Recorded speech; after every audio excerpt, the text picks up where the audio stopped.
Hello बच्चों, कैसे हैं आप सभी। आई होप आप लोग स्वस्थ होंगे, मस्त होंगे और अपनी पढ़ाई को अच्छे से कर रहे होंगे। आज हम आपके लिए क्लास 10 मैथ का लेसन थर्ड लेकर आए हुए हैं। हमने 2 लेसन कंप्लीट कर लिए हैं। तो थर्ड लेसन हमारा 2 चर वाले रैखिक समीकरण के युग्म। तो आइए समझते हैं। तो आप लोग बच्चों एक चर वाले रैखिक समीकरण युग्म से परिचित होंगे, जिसका सामान्य रूप इस तरीके से होता है। आपका A X plus B equal to 0। अगर हम लोग इसमें देखते हैं तो ए आपका 0 के बराबर नहीं होता और ए बी आपकी वास्तविक संख्याएं होती थी। ये हमने पढ़ रखा है, इतना हम लोग जानते हैं।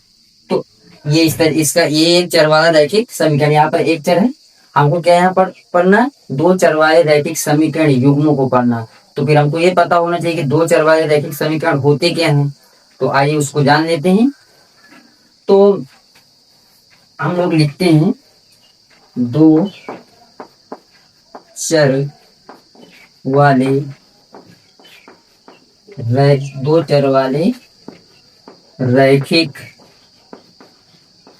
समीकरण युग्म। तो इनको जानेंगे तभी 2 चर वाले रैखिक समीकरण युग्म, ये हमारा आज का टॉपिक है। तो उसके लिए हमको ये पता होना चाहिए कि 2 चर वाला रैखिक समीकरण होता क्या है, क्योंकि युग्म मतलब जोड़ा। तो इधर समझने का प्रयास करते हैं कि 2 चर वाला रैखिक समीकरण क्या होता है। ऐसा रैखिक समीकरण जिसमें 2 चर हो। कितने लिखेंगे? ऐसा रैखिक समीकरण जिसमें 2 चर हो, और उन दोनों चरों की घात जो क्या हो, 1 हो, तो उसे हम लोग क्या कहते हैं? 2 चर वाला रैखिक समीकरण। तो ऐसा करते हैं हम लोग, सबसे पहले डेफिनेशन लिख लेते हैं किसकी? 2 चर वाले रैखिक समीकरण। लिखेंगे 2 चर वाला रैखिक समीकरण ये क्या होता है?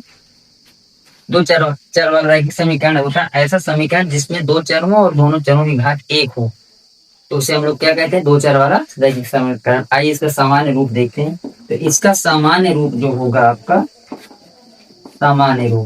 इसका सामान्य रूप होता है A X plus B Y plus C equal to 0, जहाँ ए कामा बी दोनों एक साथ 0 के बराबर नहीं होंगे, और ए कामा बी कामा सी वास्तविक संख्याएं।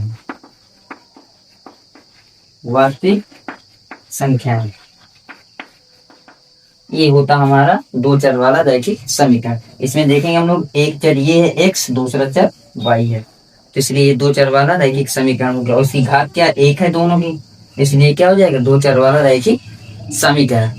और 2 चर वाले रैखिक समीकरण में एक बात और ध्यान में रखनी है आपको, जो इनका ग्राफ बनेगा, जो इनका ये रैखिक समीकरण है, इसमें 2 चर, तो 2 चर वाला रैखिक समीकरण हो गया। एक चर वाला ये है, एक चर वाला रैखिक समीकरण। इन जो रैखिक समीकरण होते हैं सभी, इनका ग्राफ हमेशा जो बनेगा वो एक सरल रेखा बनता है। क्या बनता है? सरल रेखा बनता है। तो लिखेंगे इनका ग्राफ हमेशा एक सरल रेखा होता है। इनका ग्राफ क्या होगा? एक चर वाला रैखिक समीकरण हो चाहे 2 चर वाला, तो कुल मिला के रैखिक समीकरण जो भी होगा उनकी घात क्या होती है? 1 होगी, और उनका जो आपका ग्राफ बनेगा वो हमेशा सरल रेखा बनेगा। तो आई होप बच्चों आपको ये एक चर वाला रैखिक समीकरण है, ये 2 चर वाला रैखिक समीकरण। यहाँ पर 2 चर दिख रहे हैं, एक्स और वाई, यहाँ पर एक चर एक्स है। तो इस तरीके से ये आपका ये 1 चर वाला रैखिक समीकरण, ये 2 चर वाला रैखिक समीकरण। अब आते हैं 2 चर वाले रैखिक समीकरण युग्म में। तो 2 चर वाला रैखिक समीकरण युग्म क्या होता है कि हम लोग दो रैखिक, ये 2 चर वाले रैखिक समीकरण 2 मिला लें, 2 को, तो क्या बन जाएगा? एक युग्म मतलब जोड़ा, मतलब 2 चर वाले 2 रैखिक समीकरण हो, उन दोनों को मिलाने से क्या तैयार होता है? युग्म। तो यहाँ पर लिखेंगे दो चर वाले रैखिक समीकरण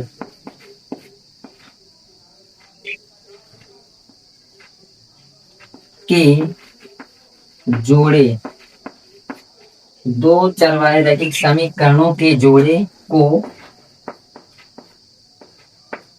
दो चर वाले रैखिक समीकरण युग्म कहते हैं। युग्म कहते हैं, युग्म से ही पता चल रहा है। युग्म मतलब जोड़ा, मतलब दो चर वाले दो रैखिक समीकरण मिला दो तो एक युग्म तैयार होता। तो इन युग्मों का जो सामान्य रूप होगा, तो लिखेंगे युग्मों का सामान्य रूप। सामान्य रूप किस तरीके से होगा? इनका सामान्य रूप होगा a1x plus b1y plus c1 equal to 0 और a2x plus b2y plus c2 equal to 0। अब देखिए, एक दो चर वाला ये रैखिक समीकरण, एक दो चर वाला रैखिक समीकरण, ये इन दोनों को मिलाने से क्या बन जाएगा? एक रैखिक समीकरण युग्म तैयार होता। जो कि दो चर, अगर दो चर वाले रैखिक समीकरण, दो चर वाला रैखिक समीकरण हो जाएगा और एक मतलब कुल मिला के दो समीकरण आने चाहिए, तो उसको हम लोग कहेंगे दो चर वाला रैखिक समीकरण। इस तरीके से हम लोग, जैसे एग्जाम्पल अगर आप लोग लिखना चाहें तो लिख सकते हैं। हम लोग जैसे लिख दें, जैसे लिखते हैं 2x plus 5y plus 6 equal to 0, 6x plus 2y plus 6 equal to 0। अब ये दोनों दो समीकरण है, इसलिए ये क्या हो जाएंगे? युग्म बन जाएगा। दो चर वाला रैखिक समीकरण युग्म कहलाएगा। तो आई होप बच्चों आपको दो चर वाला रैखिक समीकरण समझ में आया होगा। दो चर वाले रैखिक समीकरण युग्म समझ में आएंगे। युग्म क्या होता है? युग्म मतलब जोड़ा, मतलब दो चर वाले रैखिक समीकरण को मिला दो तो उनमें से युग्म तैयार होता है। अब आइए इनमें देखिए, अगर इनका युग्म होगा और ये समीकरण है तो समीकरण के हल भी होते हैं। तो फिर आइए उनके हलों के बारे में जानते हैं। तो इसको क्लीन कर देते हैं।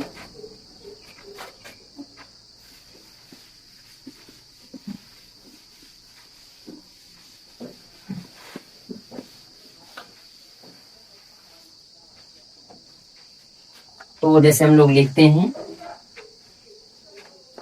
लिखेंगे हलों की प्रकृति। किसके हलों की प्रकृति? दो चर वाले रैखिक समीकरण युग्मों के हलों की प्रकृति क्या होगी? तो उसके जानने के लिए हम लोग एक सारणी तैयार करेंगे जल्दी से। अब सारणी में यहां पर लिखेंगे हम लोग a1 कामा a1 बटे a2 बराबर कामा लिखेंगे b1 बटे b2 कामा c1 बटे c2 में संबंध। ये हो गया पहला कॉलम। दूसरा कॉलम हमारा हो जाएगा रेखा की स्थिति।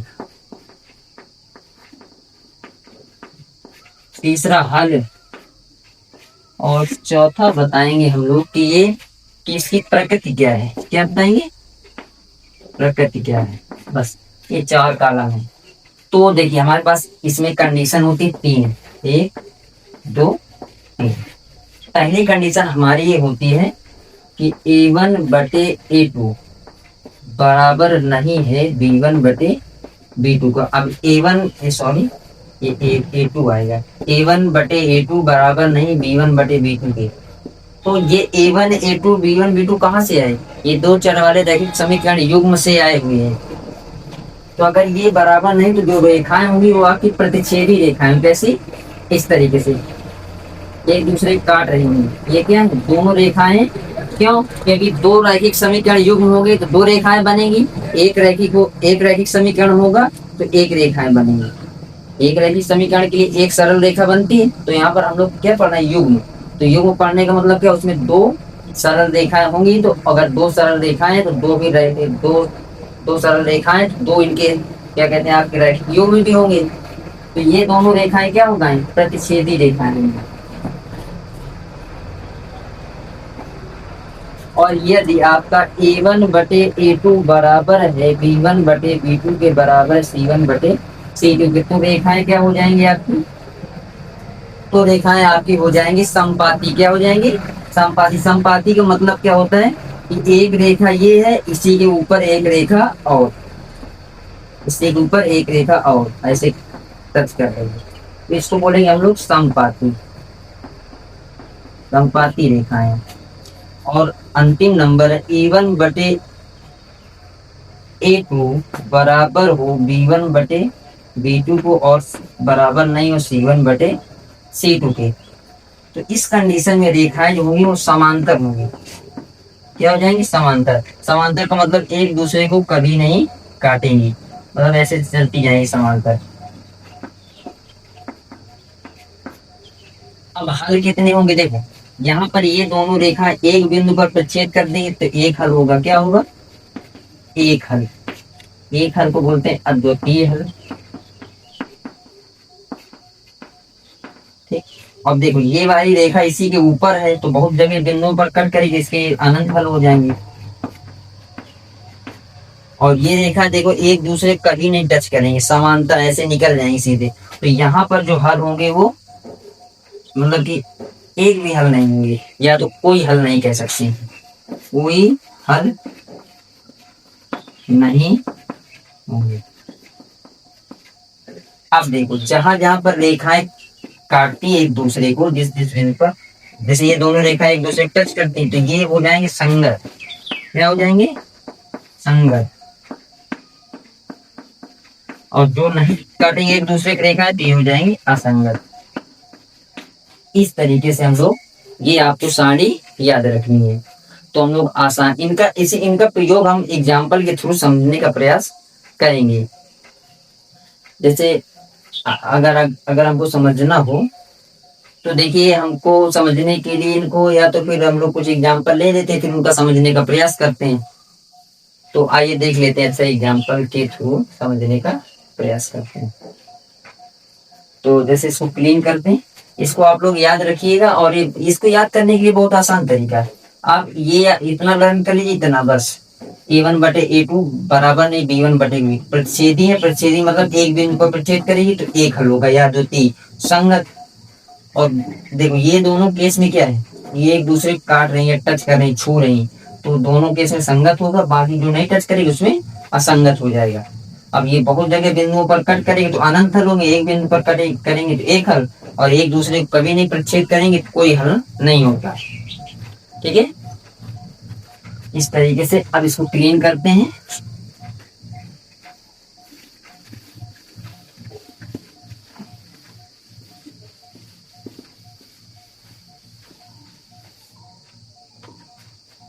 जैसे हम लोग देखिए कुछ, या तो फिर और थोड़ा सा जान लेते हैं।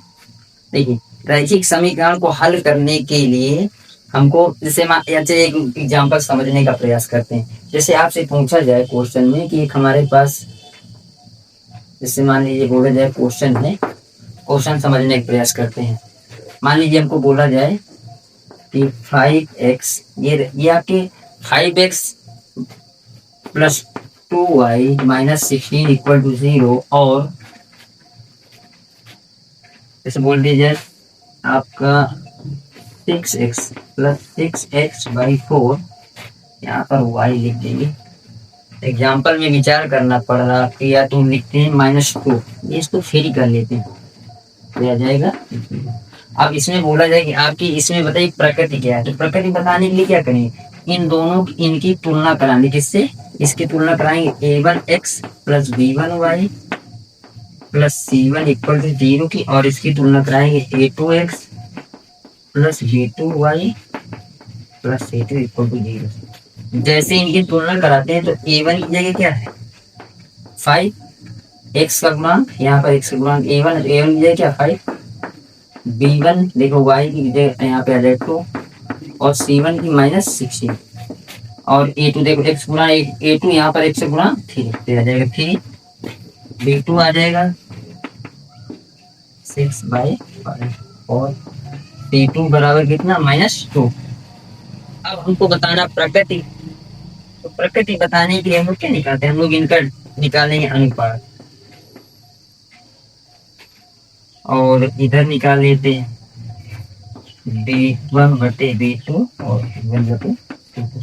अब देख लो इसका A1/A1 5 और A2 कितना है 3। यहाँ पर B1 कितना 2 और B2 कितना है 6/5 और C1 कितना -16 और ये -2। अब देखो इसको सॉल्व करेंगे तो क्या आ जाएगा B1/B2 ये ऊपर चला जाएगा 10/6 कैंसिल करो क्या जाएगा 5 और 3 और ये माइनस से माइनस कटा ये कट जाएगा कितना 8 और ये 5। अब देखो यहाँ पर दिख रहा है कि A1/A2 5/3 है B1/B2 5/3 है और ये क्या लिखा 8/1।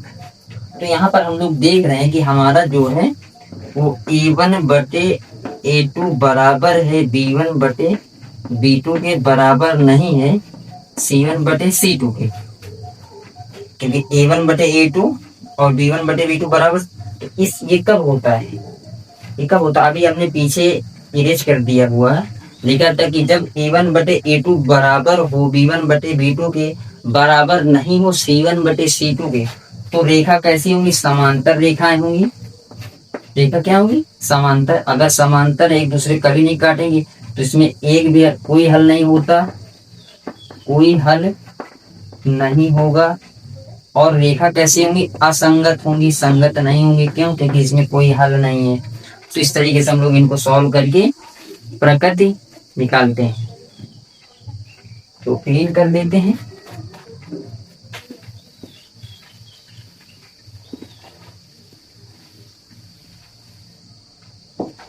देखो बच्चों रैखिक समीकरणों को हल करने के लिए दो विधि होती है। रैखिक समीकरण युग्मों को हल करने की दो विधियां होती हैं।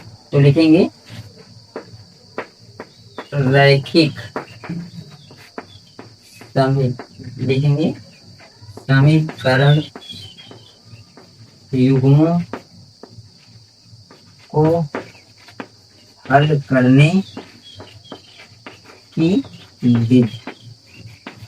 रैखिक समीकरण हल करने के लिए आपको दो विधि, एक ग्राफ वाली विधि होती है ग्राफ विधि, दूसरी होती है आपकी बीजगणितीय विधि।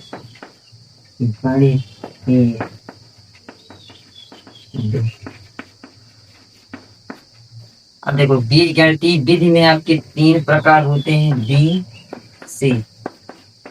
पहला होता प्रतिस्थापन विधि, दूसरा होता है आपका विलोपन,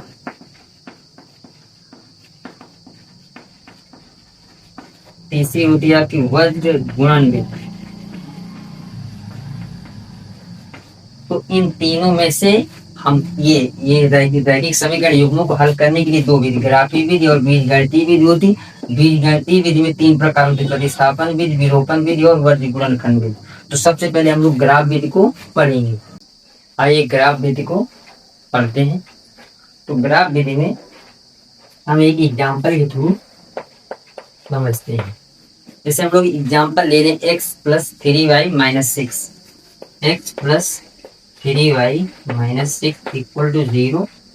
और दूसरा समीकरण हम लोग ले लें, दूसरा समीकरण 3x - 3y - 12 ले लें 3x - 3y - 12। अब ये दो हैं, ये हमें क्या है दो रैखिक समीकरण युग्म, मतलब ये रैखिक समीकरण युग्म दिया गया। अब इसके हमको हल निकालना, ये संगत होगा कि असंगत होगा, सब हम ग्राफ विधि से बताना सीखेंगे। तो सबसे पहले हम लोग क्या करेंगे, हम लोग इसको सॉल्व करेंगे। तो इसको सॉल्व करने के लिए इधर लिखेंगे 3y - 6 = 0। इसके लिए एक बॉक्स तैयार करते हैं। बॉक्स इस तरीके से आप x लिखेंगे y, x 0 रखेंगे। जब यहाँ पर 0 तो ये कितना हो जाएगा, ये उधर जाएगा 3 और 6 और 2 से डिवाइड कर देंगे तो ये आ जाएगा 3 × 2 = 6 2 आ जाएगा। और जब y की वैल्यू एक बार 0 रखेंगे तो x कितना आ जाएगा, देखो ये 0 हो जाएगी वाला टर्म, तो ये उधर जाएगा तो 6 आ जाएगा इस तरीके से। और ये वाले केस में क्या है 3x - 3y - 12 = 0। इसमें भी सेम चीज कर लीजिए। X y. अब देख एक्स जीरो, जैसे यहाँ पर एक्स जीरो रखेंगे यहाँ, तो ये जीरो ये बचेगा, तो इसको उधर भेजेंगे तो माइनस से प्लस का 12 और नीचे डिवाइड कर देंगे तो आ जाएगा माइनस का 4, 3 तो 12। और फिर अगर y जीरो ले लें, y जीरो रखेंगे तो ये वाली टर्म जीरो हो जाएगी, बचे कौन ये और ये, इसको उधर भेज देंगे तो प्लस का 12 और 3 से डिवाइड कर देंगे 4। इस तरीके से हमको दो बिंदु, इसमें जो बिंदु मिले रेखा, ये वाली रेखा के लिए बिंदु, वो बिंदु हमको क्या मिल गए, देखो x और y लिखते हैं तो 0, 2 और मिल गया 6, 0। ये वाली रेखा के लिए बिंदु मिल गया। इसके लिए बिंदु क्या मिले हमको, इसके लिए बिंदु देखो x, y लिखते हैं तो 0, -4 और ये वाला आ जाएगा अगला बिंदु 4, इधर ग्राफ को बना देते हैं। ये x छोटा ही 1। अब हम लोग यहाँ देखते हैं ये हाईएस्ट नंबर कितना 6 है, तो 6 तक बना दीजिए। तो इसको और प्लस के लिए कर लेते हैं, दे देगा 1, 2, 3, 4, 5, 6। इधर कर लो 1, वो भी माइनस का, -2, -3, -4, -5, और इधर कर लो -1, -2, -3, -4, -5, -6। इधर 1, 2, 3, 4, 5, 6। इस तरीके से अब हम लोग पहले ये वाली रेखा के लिए बिंदु अंकित करेंगे। ये वाली रेखा के लिए बिंदु अंकित करने पर देखो 0 मतलब x0 y2 हो, तो x यहाँ पर 0 होगा, y2 ये कौन सा x0 y2, ये बिंदु आ गया। फिर x6 y0, तो x6 y0 यहाँ पर होगा x6 y0, इसको मिला दीजिए ऐसे करके, इसको ऐसे मिला दीजिए। ये हमारी कौन सी रेखा, ये हमारी रेखा है। ये कौन सी रेखा है, इधर लिखते हैं x + 3y - 6 = 0। इसके लिए देखो x0 y - 4, तो x0 यहाँ होगा y - 4, ठीक है, x0 y - 4। और यहाँ पर x4 हो, यहाँ पर होगा y0, x4 y0। इसको यहाँ से ऐसे मिला लीजिए। ये वाली रेखा कौन सी है, ये वाली है 3x - 3y - 12 = 0। अब हम लोग देख पा रहे हैं ये रेखा और ये रेखा दोनों एक दूसरे को यहाँ पर काट कर रहे हैं, यहाँ पर इस बिंदु पर।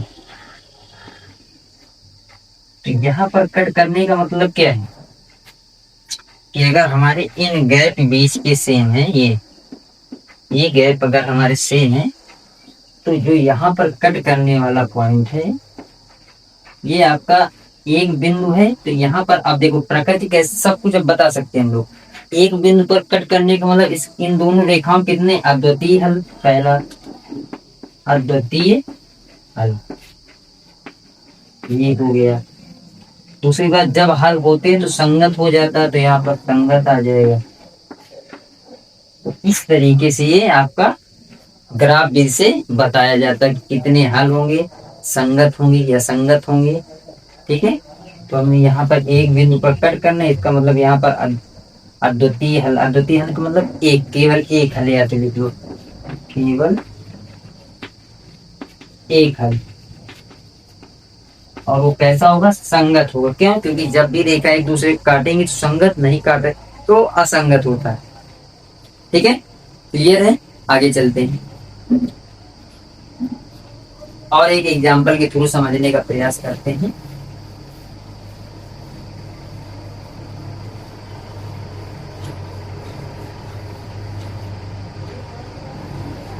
जैसे एक एग्जाम्पल और ले लिया जाए, मान ले लिया हमने 2x + 3y - 6 = 0, 4x के बाद माइनस क्या लेंगे, 4x + 0, 6y - 24 = 2। ये दो हमको दो चर वाले रैखिक समीकरण दिया, दोनों से मिलकर क्या बन जाएगा, रैखिक युग्म। इसको सॉल्व करेंगे और बताएंगे कितने हल होंगे, संगत होंगे कि असंगत होंगे। तो सॉल्व करने के लिए सेम तरीका, इसको पहले हल करेंगे 2x plus 3y minus 6 equal to 0। Box तैयार करेंगे, बॉक्स तैयार करने के बाद एक्स वाई, एक्स 0 रखेंगे तो ये वाला टर्म 0, ये बचा, ये उधर जाएगा तो 6 और नीचे डिवाइड करेगा 2। उसके बाद फिर y 0 रखो तो y 0, तो ये वाली टर्म 0, ये बची, इधर जाएगा तो 6 और 2 से 3, ये तरीके। इसलिए इसमें बिंदु कितने मिल गए आपको, बिंदु मिल गया, देखो 0,2 और दूसरा बिंदु क्या मिल गया, 3,0, ये दो बिंदु इसमें मिल गए। ये वाली सॉल्व करते हैं, 4x 6y minus 24 equal to 0। इसको जब सॉल्व करेंगे तो x 0 एक बार रखेंगे, जैसे 0 थे पूरी टर्म 0, पूरा पद 0, ये बचेगी, उधर जाएगी 6 चौक 24, 4 आ जाएगा। y 0 यहाँ पर रखेंगे, y 0 उधर जाएगा तो 6 आ जाएगा। तो यहाँ पर बिंदु कितने आ गए, बिंदु आ गए, देखो 0,4 और ये बन जाएगा 6,4। अब आइए इनका एक ग्राफ तैयार कर लेते हैं जल्दी से। तो ग्राफ के लिए पहले ये वाले रेखा के लिए बिंदु पर करेंगे, तो 1 2 3 4 5 6, 1 2 3 4, 1 2 3 4, 1 2 3 4 5 6, 1 2 3 4 5 6, 1 2 3 4 5 6। अब देखते 0,2, 0, मतलब x 0 होगा तो यहाँ, और 3,0, ये आ जाएगा इस तरीके से। ये चलिए ये वाला किसके लिए बन गया, ये वाली रेखा के लिए 2x plus 3y minus 6 equal to 0, इसके लिए बनाते हैं। तो ये क्या है, 0,4, तो x 0 किस में होगा, इसमें, और 6, ये 6,0, यहाँ पे इसको बना दीजिए।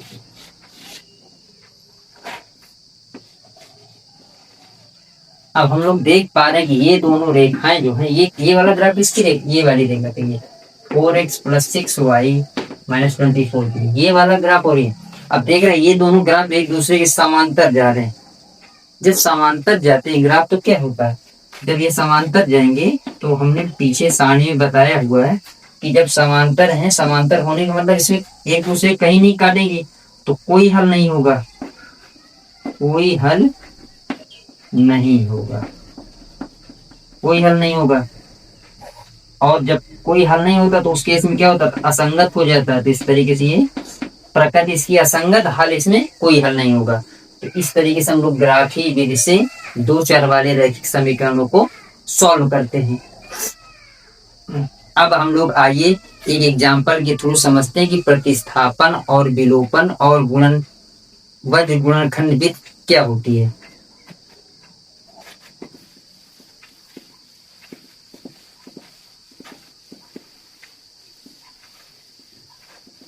एग्जाम्पल ले लें, हम लोग ले लेते हैं 9x minus 4y equal to 2000।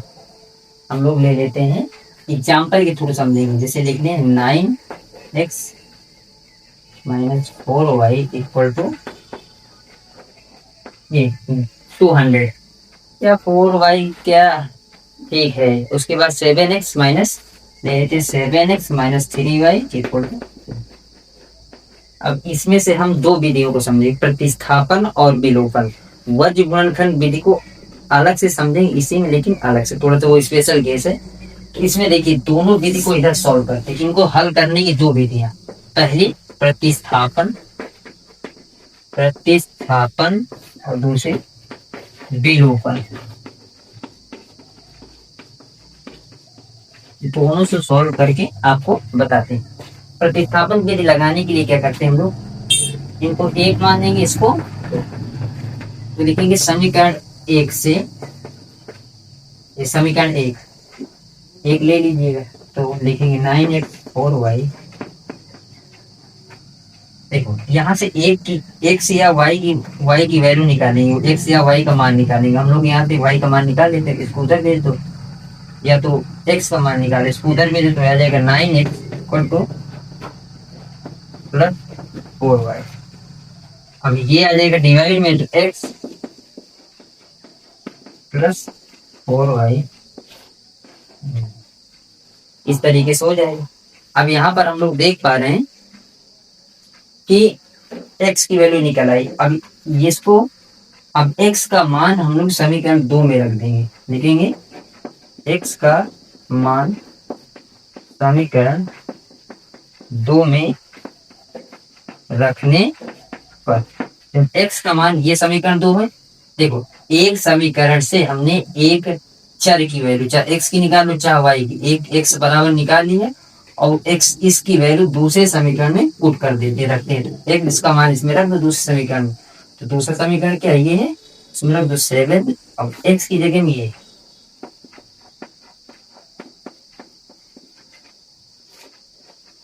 इसी जगह में x की जगह में -3y इक्वल टू ये। अब इसको सॉल्व कर लेंगे। जब इसको सॉल्व करेंगे हम लोग, देखो तो यहाँ से हम लोग देखो इसका मल्टीप्लाई कर दीजिए पूरे में, और तो इसको मल्टीप्लाई तो 7 तो मुझे कितना आ जाएगा,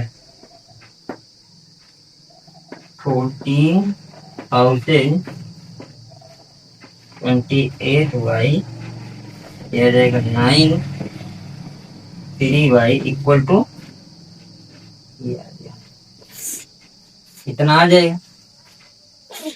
उसके बाद हम लोग क्या करते हैं, इसको पूरा सॉल्व करके क्या करते हैं, देखिए इधर करते हैं, ये आ जाएगा ये 14,000, ये आ जाएगा, देखो 9 3 जा 27 से ये सब्ट्रैक्ट होके प्लस का ओनली y बचेगा, और उधर क्या नीचे डिवाइड में 9 उधर जाएगा तो ये आ जाएगा इक्वल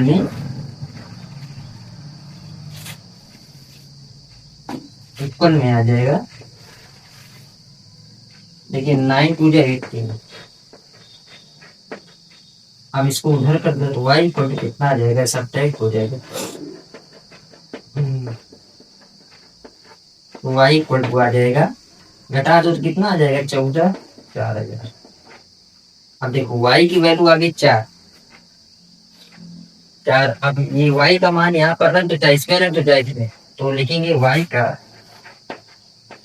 मान समीकरण 1 में रखने पर, जब y का मान समीकरण 1 में रखेंगे तो यहाँ रख दीजिएगा, तो रखते हैं, तो देखो y का मान कितना निकल गया 4,000, यहाँ रख दो तो आ जाएगा 9x। देखो अब y की जगह में जब y का मान रखेंगे ये वाला इस पे, तो 4 चौक 16,000 बन जाएगा, और बराबर में क्या चल रहा है आपका 2,000 चल रहा है। अब उसको उधर भेजेंगे तो कितना आ जाएगा 9x, 2,000 और 16,000 जुड़ कितना बन जाएगा 18,000। तो x बराबर यहाँ से आ जाएगा, देखो इससे कैंसिल आउट हो जाएगा, तो ना दुना 2,000, x बराबर क्या आ जाएगा 2,000। इस तरीके से x और y की मान निकल आए। तो देखिए आपका जो प्रतिस्थापन विधि होती है, प्रतिस्थापन विधि में एक समीकरण को हल करेंगे, उससे एक चर या x या y का मान निकालेंगे। देखिए हमने यहाँ पर एक चर x का मान निकाल लिया, आप y का भी निकाल सकते हैं, और y का मान निकाल के एक समीकरण को हल करके x या y का मान निकालेंगे, दूसरे समीकरण में उसका मान रख देंगे, रखने से हमको एक मान निकलेगा, फिर इसका मान पहले वाले समीकरण में रख देंगे तो ये निकल आएगा इस तरीके से। तो ये है प्रतिस्थापन विधि की, एक चर का मान निकालो एक समीकरण हल करके, और दूसरे समीकरण में उसका मान रख के सॉल्व करिए, तो उसे बोलते हैं प्रतिस्थापन विधि। अब आइए विलोपन विधि क्या है, दोनों से आंसर सेम निकलते हैं, विलोपन विधि से सॉल्व करते हैं। तो विलोपन विधि में क्या करते हैं, देखो यहाँ पर देखते हैं ये 4y ये 3y, तो एक इनमें दोनों चर में जो गुणांक होते हैं उनको बराबर किया जाता है। जैसे यहाँ पर y का गुणांक देखो, ये y है ये y, इसका गुणांक 3 इसका गुणांक 4 है, तो इनके गुणांक को बराबर करने की क्या लिखेंगे, समीकरण 1 में 3 से और समीकरण 2 में 4 से लिखेंगे, और और समीकरण 2 में 4 से गुणा करने पर, जब हम लोग गुणा करेंगे तो देखो समीकरण 1 में 3 से गुणा करिए, 3 से गुणा करिए, 9 3 27, 27 एक्स माइनस 4 3 12 वाई, तो इधर भी होगा 3 से 3 दुनाई 6000। इसको मान लीजिए समीकरण क्या, क्योंकि 1 2 पहले से मानेंगे। और समीकरण 2 में 4 का गुणा करते, इसमें 4 कर दिए, 7 चौक 28 एक्स माइनस 4 3 12 वाई बराबर 4 9। अब देखिए गुणा करने पर ये बन गए। अब हमको हमारा टारगेट क्या था, हमारा टारगेट था कि इनके जो आपके चर होते हैं उनकी गुणांक को बराबर करना। तो एक का देखो, इसका बराबर कर दिया, एक का y का बराबर कर दिया। आप y का बराबर कर सकते हैं या x का बराबर कर लीजिए। बराबर करने के बाद हम लोग कंडीशन के हिसाब से जोड़ेंगे या घटाएंगे। तो हम लोग यहाँ देखते हैं समीकरण, ये वाले समीकरण को इससे घटा दें या तो ये वाले समीकरण को इससे घटा देते, तो लिखेंगे समीकरण 3 माइनस समीकरण 2। जब इसको इससे घटाएंगे तो घटाने से क्या हो जाएगा, देखो 20x 12y इक्वल टू 8000 और ये 27x minus 12y equal to, जब घटाएंगे तो साइन चेंज हो जाते हैं, ये माइनस का तो प्लस हो गया। देखो माइनस से ये माइनस प्लस से सब्ट्रैक्ट होके x बचेगा, 27 x 28 x 28 x से 27 x चले गए तो x ये प्लस माइनस से कट जाएंगे और यहाँ घटाओगे तो आ जाएगा 2000। देखो x का वैल्यू 2000 आ गया, यहाँ पर भी x का मान 2000 आया थे, देखिए यहाँ पर भी 2000 मान आ गया। अब ये 2000 मान हम क्या करते हैं, समीकरण 2 में रख देते हैं, लिखेंगे x का मान समीकरण 2 में रखने, समीकरण 2 में नहीं किया तो यहाँ रख दीजिए, 1 में रख लेते हैं। चलिए 1 में रख लेते हैं, समीकरण 1 में x का मान समीकरण 1 में रखने पर रखिए तो x की जगह में यहाँ पर आ जाएगा 9, इधर सॉल्व करते 9 और x कितना 2000 आए माइनस 4y इक्वल टू कितना आ जाएगा 18000 गुना हो जाएगा 4y। इसको इधर ले आएंगे तो देखो ये माइनस का है उधर, ये आपका क्या है माइनस का उधर प्लस का, इधर प्लस ये माइनस का, तो यहाँ से घट जाएगा आके तो कितना 16000 और ये आ जाएगा 4y। इससे कैंसिल कर दो, क्या देखिए ये प्रतिस्थापन विधि है, इसमें से y का मान 4000 निकल गया, विलोपन विधि है, इसमें से y का मान हमारा 4000 निकल कर आ गया है। तो आइए बच्चों आपको समझ में आया हुआ कि प्रतिस्थापन और विलोपन विधि से कैसे हम लोग दो चर वाले रैखिक समीकरण युग्मों को सॉल्व करते हैं। अब आइए वर्ग गुणनखंड विधि समझ लेते हैं बस 5 मिनट में, उसके बाद क्लास को हम लोग यहीं समाप्त करते हैं।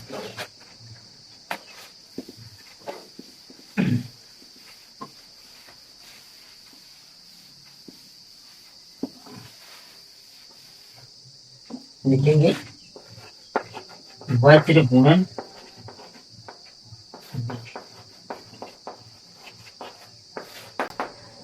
वज्र गुणनखंड विधि देखिए समझने का प्रयास करते हैं। हम ले लेते हैं रैखिक समीकरण युग्म, दो चर वाले रैखिक समीकरण युग्म का एक सामान्य रूप के रैखिक समीकरण ले लेते हैं। जैसे देखेंगे a1 ले लीजिए plus b1y plus c1 equal to 0, a2x plus b2y plus c2 equal to 0। तो जो वज्र गुणनखंड विधि होती है गुणन विधि, उसको अप्लाई करने के लिए क्या करते हैं हम लोग लिख लेते हैं x बराबर y बराबर इस तरीके से। यहाँ पर लिखेंगे हम लोग, देख यहाँ पर लिखेंगे हम लोग दूसरे पद, क्या लिखेंगे b1 b2 और इसे यहाँ पर लिखेंगे तीसरा पद, क्या लिखेंगे c1 c2। उसके बाद यहाँ पर लिखेंगे हम लोग प्रथम पद a1 A2, फिर यहाँ पर लिखेंगे दूसरा पद। अब इनका क्रॉस प्रोडक्ट कराएंगे इससे, ठीक है। और ये वाला यहाँ आ जाएगा,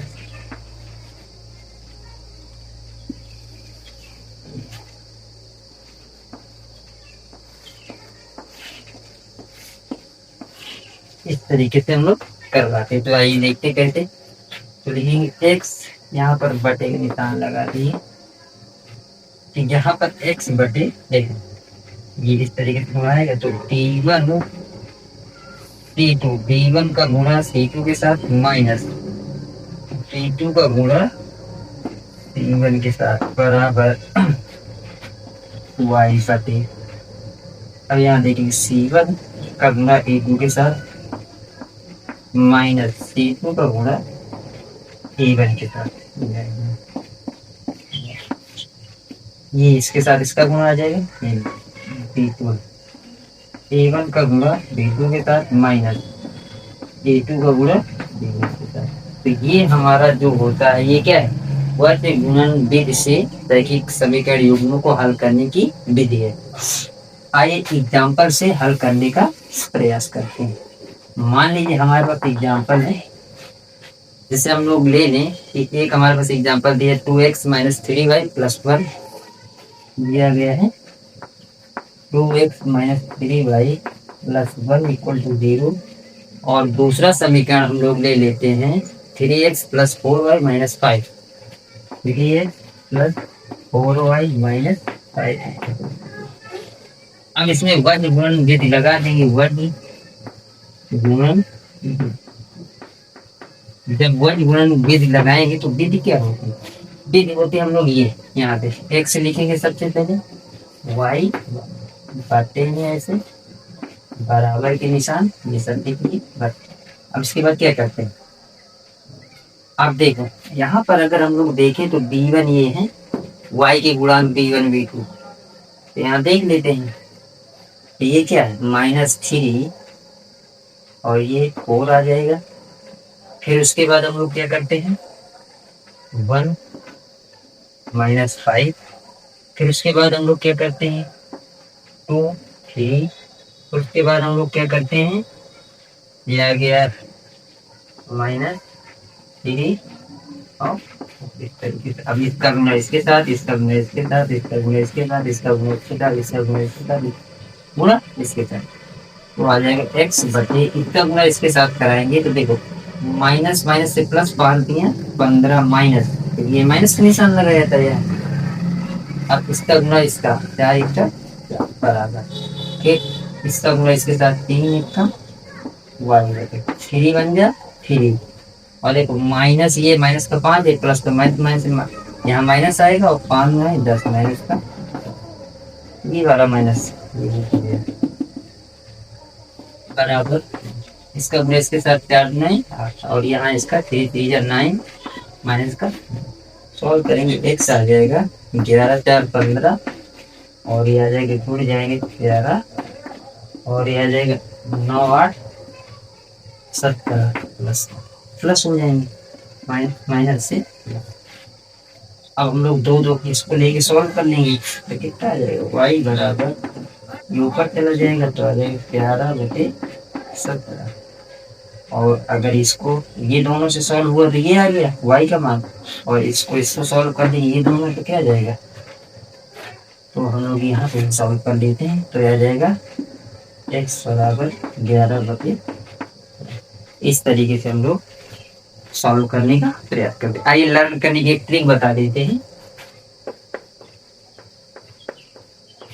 ट्रिक है, देखिए ये कौन सा पद है B1 B2, B1 B2 हमारा दूसरा, तो लिखेंगे 2, ये तीसरा पद है C1 C2 तीसरा 3, ये पहला है 1 और ये B1 B2 कहते हैं। हमको याद क्या रखना, काउंटिंग लिखना, 2 पहला दूसरा पद, फिर तीसरा पद, फिर पहला पद, फिर दूसरा पद, 23 12 रूल से आप लोग याद कर सकते। 2 का मतलब दूसरा पद यहाँ लिख देंगे ये वाला, तीसरा पद फिर यहाँ लिख देंगे इस पे, फिर पहला पद यहाँ लिखेंगे फिर दूसरा पद यहाँ लिख देंगे, तो इसको पूरा बना के इसका गुणा कराएंगे, तो यहाँ लिखेंगे, माइनस का निशान लगाएंगे, इसका गुणा यहाँ लिखेंगे, फिर इसका ऐसे इस तरीके से आप लोग इसको याद रख सकते हैं दिमाग में। Thank you. अगली क्लास में हम लोग एनसीईआरटी प्रश्नावली 3.1 का हल लेकर आएंगे, जो कि आपके पेपर पॉइंट ऑफ व्यू से काफी इंपॉर्टेंट होगा। थैंक यू, धन्यवाद।